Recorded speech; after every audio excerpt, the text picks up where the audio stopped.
Hello viewers, I doctor SBK Lal welcome you all in my YouTube channel. मेरे YouTube channel में आपका बहुत बहुत स्वागत है। अगर आप इस चैनल पर नए हैं तो चैनल को लाइक शेयर और सब्सक्राइब कर लें। आज हम आपके लिए लेकर के आए हैं क्लास 11th फिजिक्स प्रैक्टिकल का वर्नियर कैलिपर्स। बहुत इम्पोर्टेंट टॉपिक है, इसको शुरू से अंतिम तक देखें। इसमें आप जानेंगे कि कैसे जो स्फेरिकल बॉडी होता है उसका हम कैसे निकालते हैं, डायमीटर निकालते हैं, और साथ ही साथ उसको कैलकुलेशन करने का तरीका और पूरे प्रैक्टिकल को हम समझने वाले हैं।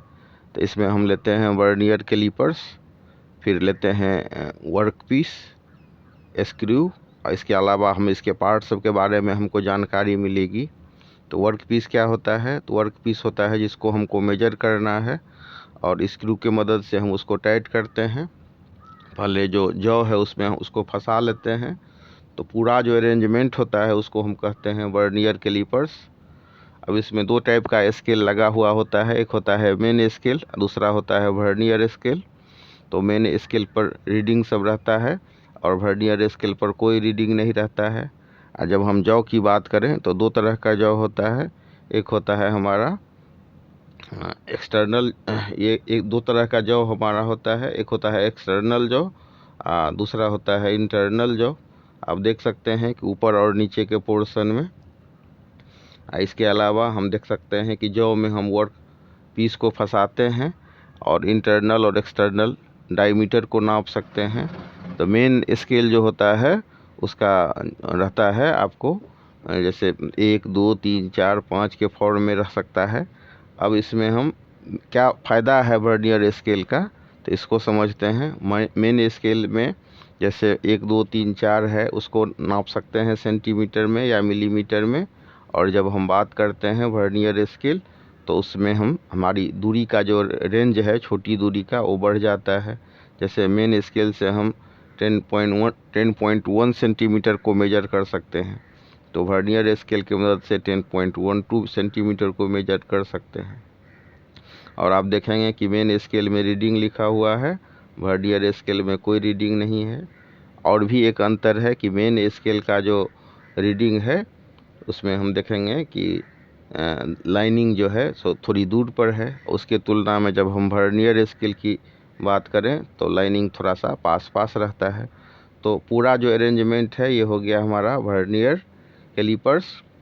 तो इसमें दो तरह का स्केल हो गया, एक हो गया हमारा मेन स्केल, दूसरा हो गया वर्नियर स्केल।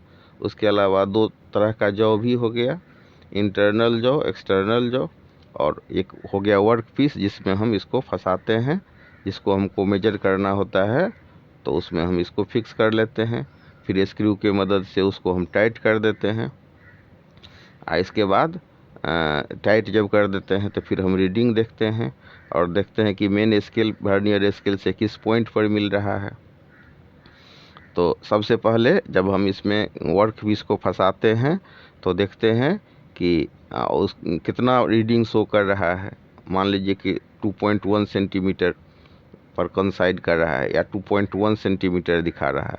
अब उसके बाद देख रहे हैं कि मेन स्केल और वर्नियर स्केल किस पॉइंट पर मिल रहा है, किस पॉइंट पर कंसाइड कर रहा है। तो मान लीजिए कि मेन स्केल पर ये मेन स्केल का जो रीडिंग है वो शो कर रहा है 2.1 और ये 6 पॉइंट पर कंसाइड कर रहा है। तो फिर इसके लिए हम लिखेंगे सबसे पहले 2.1 सेंटीमीटर, उसके बाद प्लस, और उसके बाद फिर हम लिखेंगे लिस्ट काउंट और उसको गुना करेंगे जिस पॉइंट पर कंसाइड करेगा तो वो, तो क्या हो जाएगा हमारा, ये हो जाएगा 2.1 सेंटीमीटर प्लस 0.1 गुने 6। तो 0.1 को 6 से गुना कर लेते हैं तो क्या हो जाएगा 0.06 सेंटीमीटर। फिर 2.1 सेंटीमीटर में 0.06 सेंटीमीटर को जोड़ देंगे गुना करके, तो ये हो जाएगा हमारा 0.16 सेंटीमीटर। तो इस तरह से हमारा रीडिंग होगा 2.16 cm। तो सबसे पहले हम मेन स्केल और वर्नियर स्केल को पहचान लें और उसके बाद फिर हम फार्मूला लिखते हैं। रीडिंग जो हमारा आएगा, जो फाइनल रीडिंग हो जाएगा main scale plus list count plus जो हमारा जो नंबर कंसाइड हो रहा है सो। अब लिस्ट काउंट क्या होता है, तो लिस्ट काउंट होता है कोई भी इंस्ट्रूमेंट कम से कम कितना मेजर को, कितना माने यूनिट को, कितना रीडिंग को नाप सकता है शुद्धतापूर्वक, तो वही इसका लिस्ट काउंट होता है।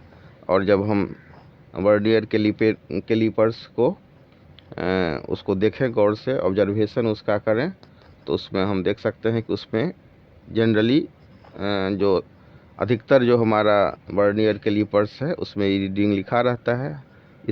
ये जो हमारा वर्नियर कैलिपर्स है इसमें हम देख सकते हैं कि कोई रीडिंग नहीं है।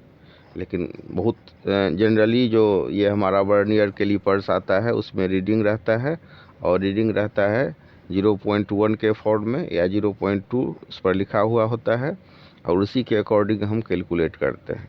तो रीडिंग का जो हमारा फार्मूला होता है main scale plus list count, और उसके बाद फिर जितना पर ये हमारा कोइंसाइड कर रहा है हम उसको लिखते हैं, और लिस्ट काउंट या तो इसमें लिखा हुआ होगा या फिर हम उसको मेजर करते हैं। तो लिस्ट काउंट क्या हो गया कि जितना जो कम से कम दूरी जिसको कि हमारा इंस्ट्रूमेंट नाप सकता है, तो हो गया हमारा लिस्ट काउंट। तो इस तरह से हम कैलकुलेट करते हैं। मान लीजिए कि 1.5 सेंटीमीटर मेजर कर रहा है मेन स्केल पर, और 0.01 सेंटीमीटर हो गया इसका लिस्ट काउंट, और फिर जितना पर कोइंसाइड कर रहा है उसको मिला देते हैं, उससे गुना कर देते हैं, और फिर हम लिखते हैं। तो यहाँ पर हम इसको अलग अलग ये हमारा रिजल्ट आ सकता है।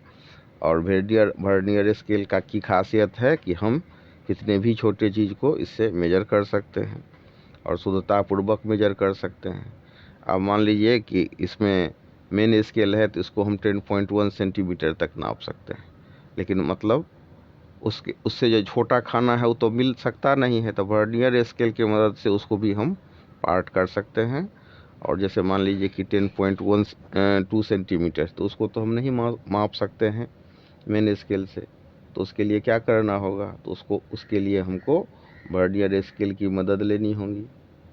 और मेन स्केल कहाँ है, तो मेन स्केल का जो रीडिंग है वो देख सकते हैं ऊपरी भाग में है, ये भाग हो गया हमारा। वर्नियर स्केल देख रहे हैं नीचे में लिखा हुआ है, नीचे में है, इस पर कोई रीडिंग नहीं है। तो इस तरह से हम डिस्टिंग्विश भी कर लेते हैं। और फिर पूरा इंस्ट्रूमेंट को समझने के बाद जो हमारा पूरा अरेंजमेंट है वर्नियर कैलिपर्स, इसको समझते हैं। और इसमें मेन चीज़ सब क्या है, तो इसमें होता है main scale, vernier scale, jaw. और जॉ कितने तरह के हैं, तो 2 तरह के हैं। एक है हमारा अपर इंटरनल जॉ, एक्सटर्नल जॉ। और फिर इसमें जॉ ही में हम फंसाते हैं वर्क पीस को। और वर्क पीस क्या होता है, तो जिसको हमको मेजर करना होता है, to whom we have to measure. और फिर हम इसको रीडिंग सबको देखिए, इसका जो स्केल होता है उसको देखिए, फिर देखिए कि स्केल के बीच में कैसे ये वर्नियर स्केल जो कहाँ पर है। अब मेन स्केल और वर्नियर स्केल कहाँ पर कंसाइड करता है, कब कंसाइड करता है, जब वर्क पीस को हम इसमें फंसाते हैं, उसके बाद कंसाइड करता है। और फिर हमारा जो फार्मूला है रीडिंग निकालने का, कि मतलब main scale plus list count into जो हो गया हमारा जहाँ पर कंसाइड कर रहा है वो, और इस तरह से हम इसको निकाल सकते हैं। तो ये देख सकते हैं कि गैप जो है हमारा उसको हम लिस्ट काउंट के रूप में परिभाषित करते हैं। बहुतों जनरली जो इंस्ट्रूमेंट है उसमें आपको लिस्ट काउंट निकालना नहीं होता है, ऑलरेडी निकाला हुआ रहता है, ऑलरेडी दिया हुआ रहता है। और फिर हम ये कंसाइड करा करके फिर इसको हम कैलकुलेट करते हैं।